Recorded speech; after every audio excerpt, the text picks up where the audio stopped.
ubuzima babayemo ni inshingano zikomeye ku muyobozi kubwira umwana You need to drink more wine. ongera unywa kandi kantu utazabimbwa. I don't want any more, grandfather. Tumva iyi nzoga impagije wakigoryo kandi uzaba ikigoryo warwana mwa utazabimbwa. Mwana sogokura muhatira ngo inzoga umwana ntayashaka ariko arayinywa arayiruka. No. Reka ngubwire noneho. You keep saying wakomeje kuvuga ngo ibyo ndi kukwigisha uri kubyumva.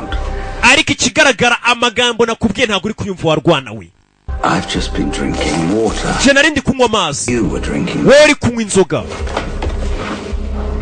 Don't ever let yourself be influenced by other people. Wa mwana ntugatume usa nk'uyobowe n'abandi bantu cyangwa se bagukoresha ibyo udashaka.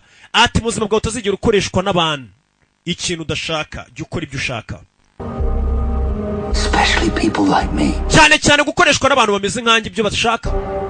Always think your own thoughts. Yiteka utekereza ibitekerezo byaba ari byo ushyira mu bikorwa.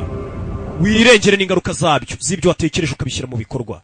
Ariko uzi gushyira mu bikorwa ibitekerezo by'abandi bantu, akaza n'ingaruka atari wabyitekerereje. Ariko iyo witekereje ikintu akaba ari cyo ukora, ukaba ari natayo ati nibi kiba ariko ninjye wabitekereje ninjye ubikoze.